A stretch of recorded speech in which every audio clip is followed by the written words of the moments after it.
Hello and welcome to the Strategic Bookkeeper podcast. In today's episode, I'm diving into the financial management of your bookkeeping practice. Now, I know this could be really boring, but I'm going to give you just some big ticket items. The financial management of your bookkeeping practice is pretty simple. So I'm going to give you the key areas where bookkeepers go wrong. And I know this because I've done most of them myself. And it is so true. We win or we learn, and we learn so much from our mistakes. But one of the things that keeps bookkeepers stuck is not knowing it is a mistake. I talked to some bookkeepers a little while ago.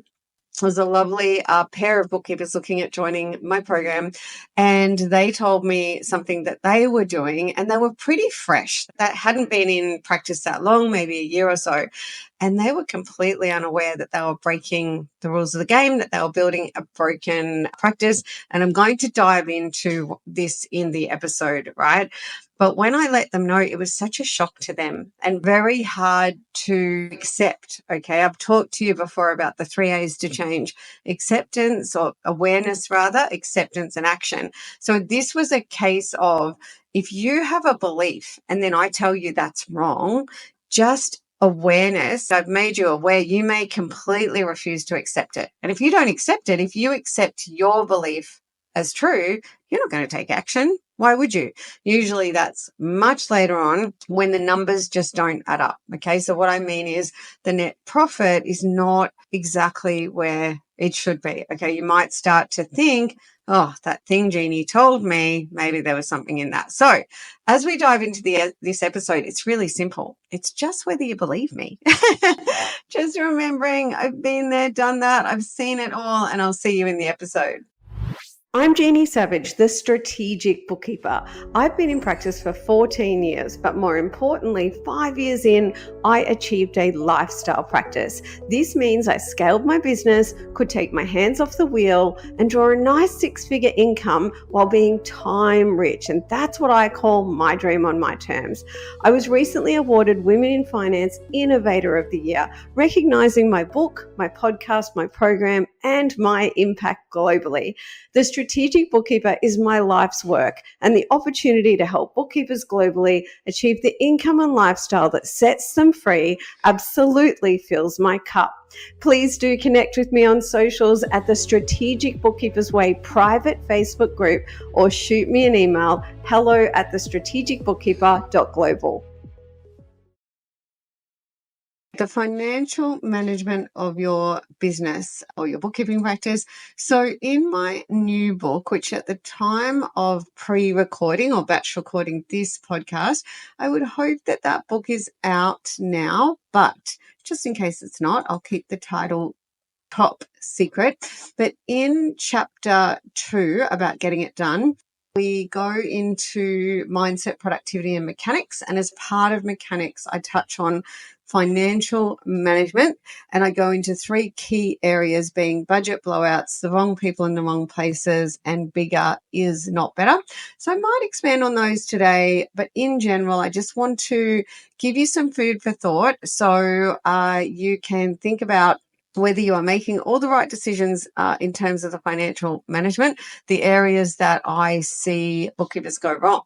Now, what I'm probably not going to dive into is pricing. Even though pricing is absolutely key, so what I call products and pricing. So I'm looking at the bookkeeping practice blueprint right now, which you know that you've got a copy of from the show notes, and you've got 3 areas of that. And I go into this in depth in my new book as well. There's an entire chapter on this subject. So if you're not pricing for profit and joy, which you can also access my podcast episodes on this, I think it was 75, 6, and 7, then of course you're not going to build a highly profitable, thriving practice.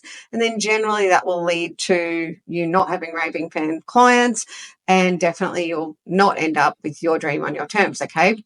As you know, I tend to say these are the things that I want for you. So I'm not going into fixing your products and pricing. For that, I'll just refer you to that chapter in my book, and also to those podcast episodes which are called Pricing for Profit and Joy, part 1, part 2, part 3. And just before that, there's the Plan for Success one. I've mentioned these in a lot of podcasts recently, so you can go to that. So let's imagine for a minute that you've got an amazing products and pricing system. Even you might have joined my program, which is awesome.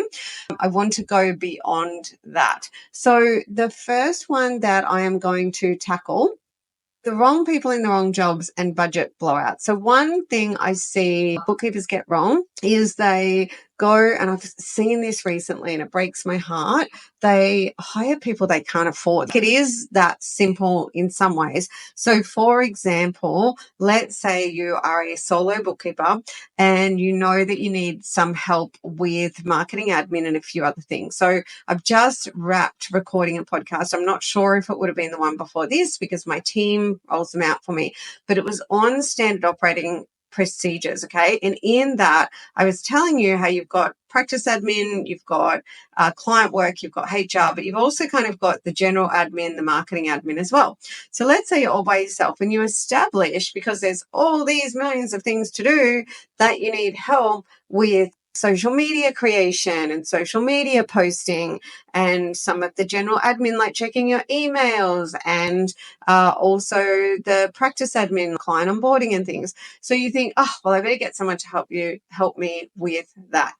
And you have a cousin who is pretty good at that. So you go and employ your cousin and you pay that person an hourly rate. Now, if you are in Australia, for example, it's a very similar story all around the world. But if you're in Australia and it's February 2025 when I record this, then the minimum that you're going to pay that person, depending on their age and experience, is probably about $30 an hour plus superannuation. Now, it might be more than that. If you've got a trainee and they're younger, it might be less than that. I would suggest it's going to be more like $35 to $40 an hour. Now we're into financial management, right? We're into what is your budget for this. In this case, you're a solopreneur. Maybe you've even got a staff member and you think, great, I need this stuff done. So I'll go and employ this person. This, let's call her Sally. You know, I love using that name. Sally seems great. I'll hire Sally and she'll do the things. And you might think, win, Sally's even cheaper because she's young and she's a trainee, etc. Okay. It's the wrong thinking because Sally, she's in that camp. She probably needs even more help and support. The other thing you might do is if you've got a local technically skilled bookkeeper, you might decide to give some of that to them as well. And you might be paying them 40 or 50 or whatever dollars per hour. And now they're doing that. Now, I can tell you that paying for a lot of admin, whether it's marketing admin, practice admin, your practice probably can't afford it. Okay. That's why traditionally the owner tried to get all that done herself or himself. At the Strategic Bookkeeper, we actually have a recruitment blueprint, and I'm going to give you a bit of a window into that. I don't have the blueprint open with me. I do share it from time to time, but it's reasonably simple. And it's called Recruit and Manage a Full-Time All-Rounder. Okay, so it's 2025, February when I'm recording this podcast, and I'm going to give you information relevant to this beautiful current economic, tech, and consumer landscape that we live in, okay? Because I don't have my head buried in the sand and I adapt always, okay? All right. I adopt new technology and I adopt what's happening in the tech, economic, and consumer landscape always, every day, so that I don't have to adapt later when it's too late, so that I survive, okay? You may have heard adapt or die. It is 100% true in business. It's 100% true in nature. So what I tell you is going to be very today, very what's happening in this world. So we now live in a global economy without a lot of borders. Now, that means that help that we once couldn't afford, sometimes we might be able to get it more affordably because there are less borders in terms of how we work and where we work and who we work with. Hey, I just wanted to take 1 minute to tell you about our signature transformation program in my own words from the heart. So, this is a program where I'm really passionate about helping you to build a thriving practice, delight your clients, and live your dream on your terms by leveling up to become a strategic bookkeeper. My tribe inside the program tells me that there is nothing like my signature program on the planet. 100% of them describe it as mind-blowing, and I'm so pleased to tell you that many tribe members get 5- and 6-figure results within the first 12 months. And it does come with a full money-back guarantee, which is so easy because tribe members say that they tend to make the whole year's fee back within the first month. But it does also come with a weekly payment plan because I wanted to make it accessible to everyone. Now, while there is tons of information on our website and previous podcasts, I also want to let you know that our customer success manager, Demi, would love to chat to you and answer any questions that you've got, so you can book a call with Demi no matter where in the world you are. So feel free to visit our website or drop us an email, hello@thestrategicbookkeeper.global. Back to the podcast. One of the members of my tribe, Karen, she has 10 staff. 5 of them are local to her. So she actually operates in Australia. I've got tribe all over the world, America, Canada, Australia, everywhere. She's in Australia. So 5 of her team are local to her. So they're based in Australia. And 5 of her team are based elsewhere in the world. Okay. So that's an example of someone who is using this beautiful current economic, tech, and consumer landscape to be able to run her business, to be able to build a thriving practice, delight her clients, and live her dream on her terms. Now, I know in terms of the financial management of this practice, all right, and we've already established we can probably double her net profits over time, but I know, and that's not through recruitment, that's more through pricing advisory and standard operating procedures. But I know that if Karen had to go and replace the 5 staff that she has that are more globally recruited, that she wouldn't be able to have 10 staff. She wouldn't be able to run the business she's running. Okay, so there's a lot of advantage to the borders having come down around recruitment as well. Now, bottom line, when you look at your bookkeeping practice revenue, your gross profit, your net profit, your take-home pay, and what you need to live on, et cetera, you either can or can't afford something.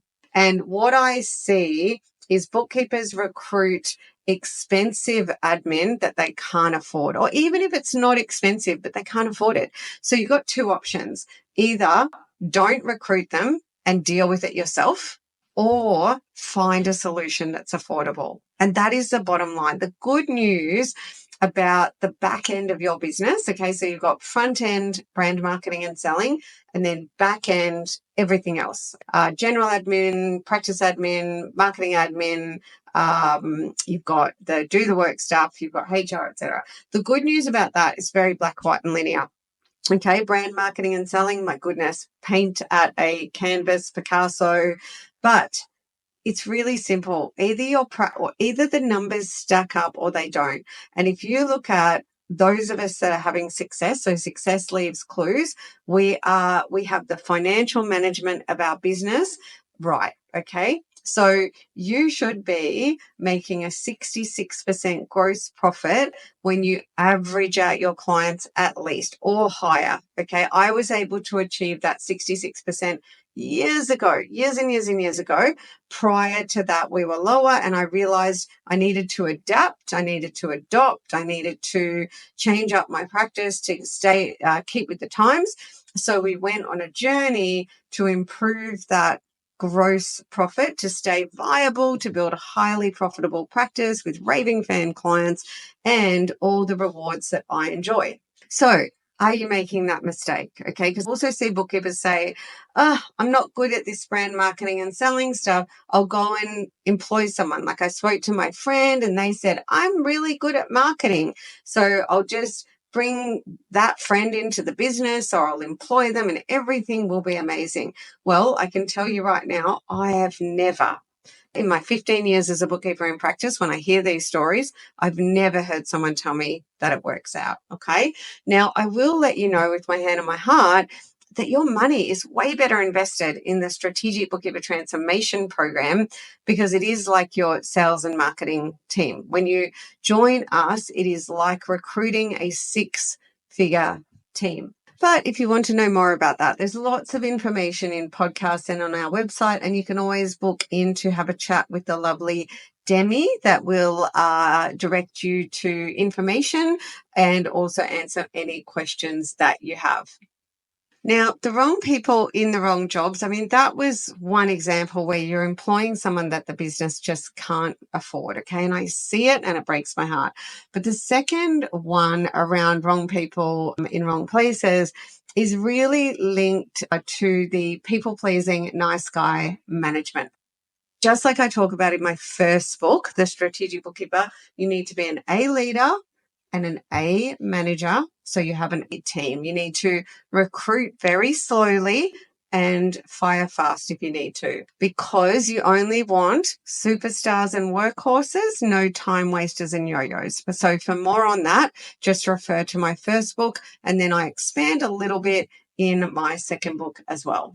Now, before we move on to budget blowouts, I'll just go back for a second to the recruitment blueprint that we have. So I'll tell you exactly what it is, even though I'm not looking at the blueprint. So basically, what we have found over all the years is to recruit and manage a full-time all-rounder. That is someone who can do the general admin, the practice admin, and the client work is the sweet spot. Depending on where you are in the world, that kind of drives where you might recruit them. Okay, I have team all over the world. All right, so I've got the lovely Demi in South Africa. That works really well at the Strategic Bookkeeper because we serve the Northern Hemisphere as well as the Southern Hemisphere. So it's great having someone in that time zone as well. We've got team in the Philippines. In Bali is our amazing general manager, Pedra, who is actually from New Zealand, but she lives in Bali. Okay, so if you're in the Northern Hemisphere, there's some great areas that you can recruit that work for your time zone and so on. But the global economy is here, my friends. And when I recruit, I just look for the right person globally that's also going to fit in with the financial management of my business. So basically, when we have our tribe members, so they come into the program, and like I'm thinking about Deb and Karen have lots of tribe members, and we get them really busy. They follow the process to the letter, and then they get busy, and they need help in all the areas. So then we help them to recruit and manage a full-time all-rounder. Now, we can refer you to our preferred supplier called TeamUp. And if you go through us, you'll get VIP treatment. So just email us hello@thestrategicbookkeeper.global. And just say, could you please refer us to TeamUp, or could you tell us about how to, who do we use to help us with that? You can DIY as well. Okay, so you can absolutely do this yourself. And I should mention, inside the program, we give you everything you need to do it yourself. Okay, and actually, when I'm working with my tribe members these days, often I say to them, look, I know that you're not at capacity now, but if you start the recruitment process using all the DIY, it'll save you a lot of money because you'll be able to do it yourself. It's what I call the always recruiting process, because we've got forms and you put the forms out there. You don't have to deal with the candidates, but they start coming through, and in, that nice coffee cup time, you can be having a look, you can be building relationships. Usually takes someone 30 days notice to even come on board. So you could be recruiting 3 to 6 months out of actually onboarding or needing that person. So in the program, we give you all that. And our program fee is less than what you would pay a recruiter. Okay. And the only then we get you to think about recruiters is when you are so busy that you're crying. Okay. So inside the program, sometimes that happens. It's like, Jeannie, I do not have a second to go even doing this. Just give me someone I can throw money at to do that. You should know that all that is inside the program as well. Okay. So that's the blueprint. The blueprint is to do that and then basically onboard them into that practice admin, et cetera, client work, and then you get them to manage the out of all the other standard operating procedures by giving them the transformation program. Like, that's our blueprint. And we're like, okay, here's the done for you standard operating procedures. And then as the leader, you just support them to implement, so that when your second staff member comes on, that first one is the champion of it. Okay. So now let's move on to budget blowouts. Okay. So as a strategic bookkeeper, you are outcome billing. You're not billing by the hour, you're outcome billing. But I want you to also think of it this way. So when you've got actually, I'll relate back to the beginning of my practice. So when I started out in my practice 15 years ago, it was quite a different economic, tech, and consumer landscape back then, right? And so we tended to just employ local people that came to the home office, and they worked right next to us. Yeah. And way back then, the system that I was taught, and it made sense for that time, was just to employ locals as casuals. So give them a casual rate, or we were told to make them contractors. But fairly soon after, I kind of just made them casual employees. To be honest, I didn't see that there was a big difference, but it was more compliant, right? So employ casuals and tell them that they're only going to get paid for the actual client work hours, because way back then we were told, like, you can't afford to pay anyone for admin until you're massive, yeah? Until your business is really, really, really. Today, that's not true, because we can get help from anywhere in the world. So it's exciting that we can get the help we need earlier, okay, and do what I got taught is called putting the cart before the horse. And way back then, that was 100% right. It's still 100% right today, in that until your bookkeeping practice gets really big, you can't spend tons of money on anything that's not client work related, like the practice admin, general admin, etc. So way back then, it was really good advice. So I recruited local staff members, and I would say, okay, I'm going to pay you this hourly rate, casual. Therefore, I didn't have to pay any holiday or sick. And basically, the rate was always about half what we charged out to our clients. Now, at the beginning, I was hourly billing. So they would put their timesheet in, and we would bill the clients out, and that worked. That said, we would only have a 40 to 50% profit margin. Once we started getting tech, that was eroded. Now, I moved to fixed price billing. So what we had to do is say, now you are not allowed to do any work that is not client related. But what happened is we had to say, well, this job has got a budget of this many hours, and if you don't get it done in these hours, you have to tell us. So it's a thing now. So you're using your outcome billing strategy. So let's say your client A is paying you $2,000 a month for this particular job you're doing. Yeah. So all the things you're doing, the bookkeeping, strategic bookkeeping, any advisory, all this, $2,000 a month. And you have worked out that that job should take no more than 10 hours a month. Okay. So you've worked that out. So what we have is we have something called the budget versus actual spreadsheet. And once it's all set up, it's pretty easy to maintain. It's all included in the transformation program. Okay. But it is a pretty important central document that we have and that you need for the financial management of your business. Okay. So whether you're in the program, whether you're going to do it yourself, I'm telling you right now exactly what you need. So we have a job management system. Now, if you're on your own right at the beginning, remember, you don't need any of this. It's once you get staff.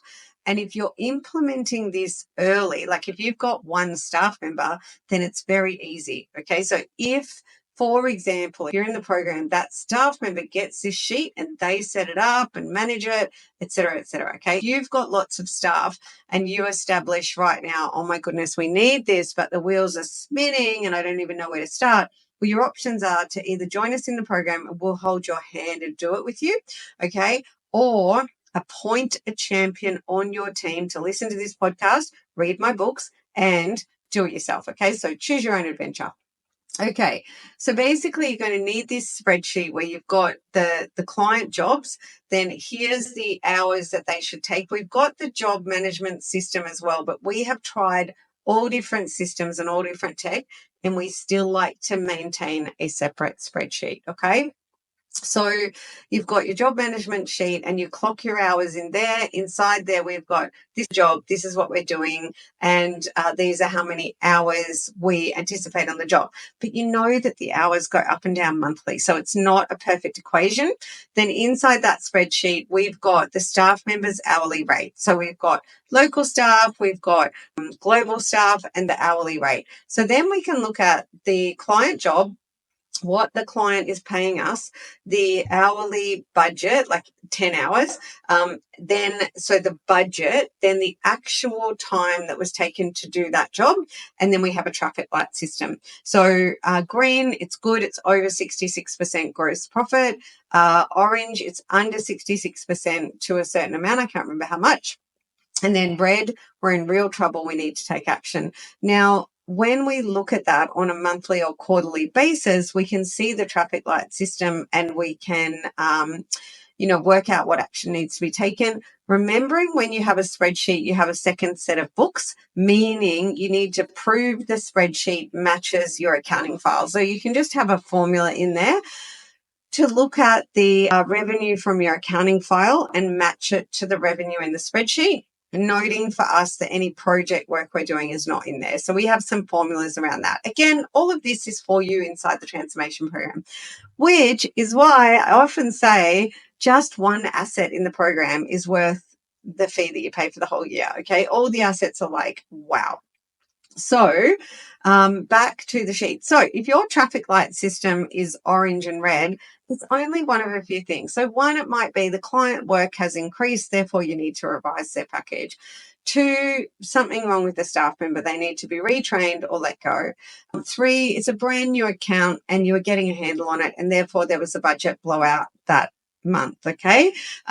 So with number one, the workload's increased. I would also bundle in there, maybe this client needs more TLC, heavier communication. That's okay. We want to give them what they want and need, and they're probably prepared to pay for that. Okay. I did an episode recently where I dived into a bit of that as well. But if you haven't listened to every episode, then listen to me celebrating 100 episodes so I can inspire you on why you might want to form the habit of listening to every episode. So bottom line, these are the areas where budget blowouts happen. Okay, sure, there can be marketing expenditure. Like I spoke to a bookkeeper once who spent $50,000 with a coach on marketing and could not make more than that $50,000. So if you spend $50,000 and you make 50,000, well, then you've made zero, right? If you spend 50,000 and make 40, you've lost money. If you spend 50,000 and make 60, well, there's a lot of money that you had to find to make $10,000. Okay. So for example, the transformation program, you need to make a lot more than you spend. Okay. The program costs about 5,000 US for the year. Okay. We have a payment plan as well, but you should be making a hell of a lot more than that. Okay. I like you to make at least 10x. Yeah. And we do see bookkeepers make six figures, which is lovely and exactly what I want to see happen. So I want you now just to ask yourself about these three. Okay. So are you someone who thought, oh, well, I thought I could just recruit someone to help me with all that stuff and it would all just work out? No. Okay. I'm telling you right now, and anyone who really knows what they're doing will tell you, you can't afford to hire admin that costs you a lot of money. That's been the rule of the game forever. Remember I told you the story of 15 years ago when I had really great advice off a really great coach who said in the bookkeeping space, Jeannie, you cannot pay your production work for admin. Your practice can't afford it until you're really big. Yeah. Same today, except today we get the privilege of being able to find some highly affordable help. So, for example, going back to the blueprint, if you recruit and manage an all-rounder, and let's say you reserve about $30,000 a year for that, whether that is American dollars, Canadian dollars, Australian dollars, New Zealand dollars, or UK British pounds, okay, it's about the same amount. If you're reserving about $30,000 a year for someone to help you with the client work, the HR, the practice admin, the general admin, the marketing admin, then that's going to fit in with the financial management of your business. And if you break the rule, if you break your practice by breaking the financial management, I promise, no matter how long you hang in there and think, yeah, if I just keep going and keep finding clients, you've got a broken business model. So 3A's to change. Are you going to become aware of what I just told you? Are you going to accept it? And are you going to take action? Because it's up to you. You can think, no, Jeannie's wrong. I can go and employ my cousin to do all the admin. It's going to be awesome. I'm so excited. And you can on that track and believe that and then see how that goes for you. Or it's up to you, totally up to you. But I'm going to tell you exactly what I've seen in all my years and what works for my bookkeepers inside the practice and what doesn't work when I see bookkeepers in tears telling me there's no profit. Okay. So the next one was wrong people, wrong places. So we've talked about that a bit. And then the other one was the budget blowouts. Now, the last one is bigger, not better, that we haven't covered off. So really, really briefly, I said at the beginning that I get these because I've been there, done that. I think I've done them. I think early on I got that really good advice about not being able to afford the admin. So I did really well with that.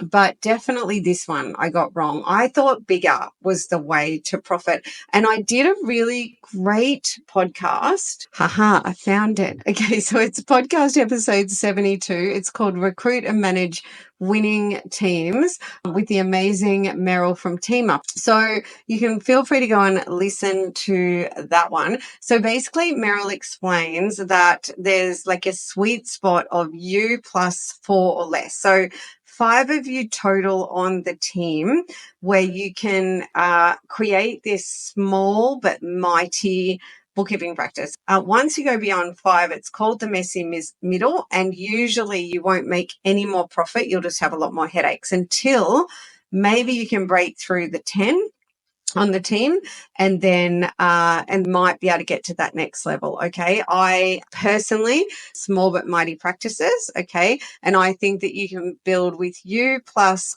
2 on the team, we take home 200,000. Okay. And that's what we like to show you. In fact, you can go back and listen to my Small But Mighty Blueprint podcast episode, which is number 89. Okay. And it's the Small But Mighty Blueprint. And I do run that as a workshop every now and then.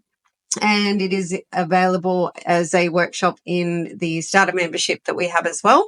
And that really explains that U plus 2 with the take-home pay of 200K. Okay, so as I said earlier, I don't have the desire to manage tons and tons of humans, and I know that bigger isn't necessarily better and bigger is not necessarily more profitable either.